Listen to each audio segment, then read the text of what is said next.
In this video, we are going to be looking at Matthew chapter 18, verses 10 through 14. I'm going to be reading from the Revised Standard Version.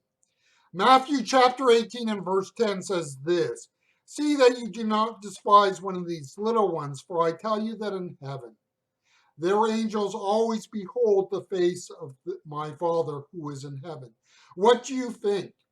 If a man has 100 sheep and one of them has gone astray, does he not leave the 99 on the hills and go in search of the one that went astray? And if he finds it, truly I say to you, he rejoices over it more than over the 99 that never went astray. So is it not the will of my Father who is in heaven that one of these little ones should perish?" This, of course, is one of the most enduring of Jesus' parables. And one of the most famous examples of the use of this parable is found in Ira D. Sankey. Ira Sankey was a songster who worked with the great 19th century evangelist Dwight L. Mooney. And Ira Sankey has a song called The 90 and the 9. And this is one of these parables that is taken from a slice of life in Galilee.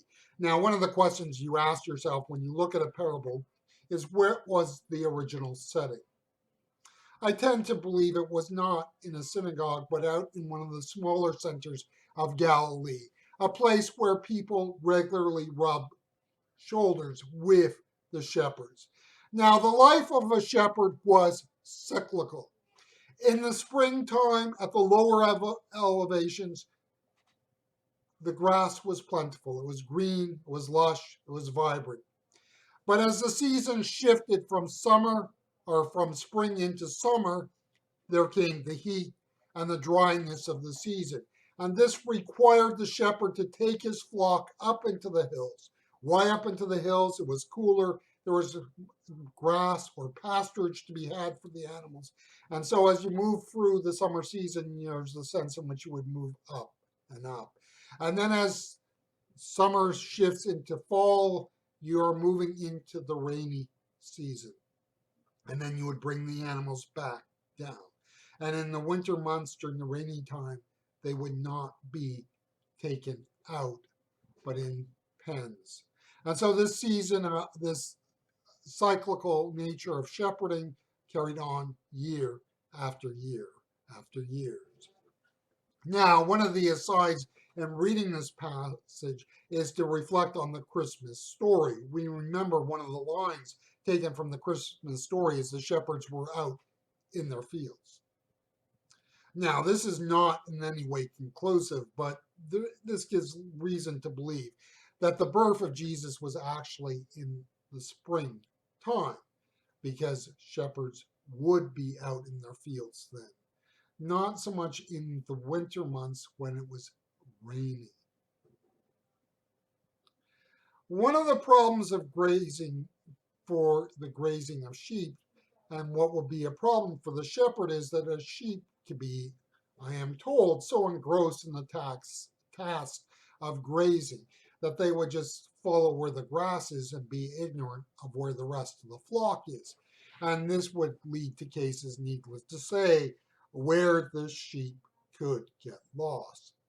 Now, since the sheep was a valuable asset, one would not just, it's just one sheep, I have 99 others. It was a valuable asset. So if one got lost, the shepherd would make sure, or try to make sure, that he could find it and bring it back in. I think we can assume that in this parable, there's a sense the shepherd knew where to look. A shepherd, in that sense, would know the mind of his sheep. And I think that applies to the great shepherd also. This parable is first about the love of God for his people.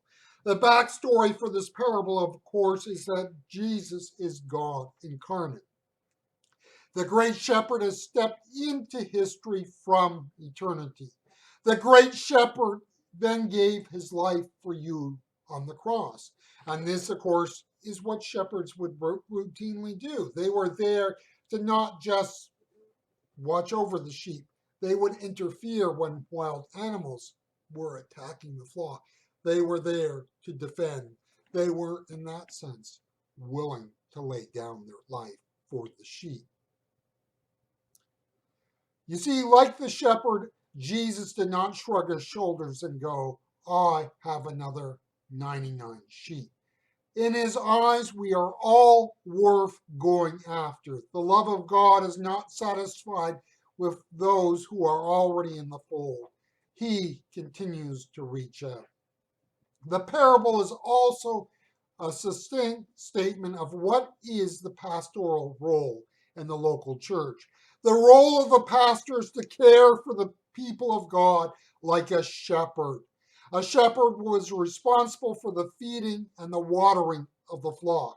In order to do this, the shepherd would have to know where to lead the sheep. The pastor is responsible for the feeding of the flock.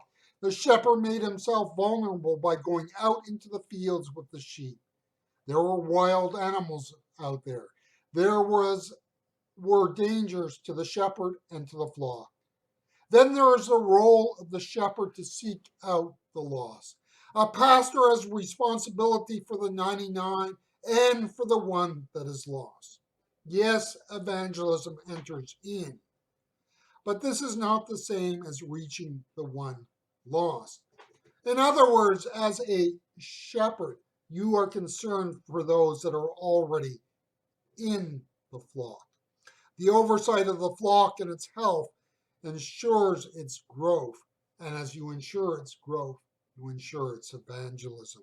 We need in the church men and women who are willing to be shepherds of the flock and not just managers of the ministry of the church.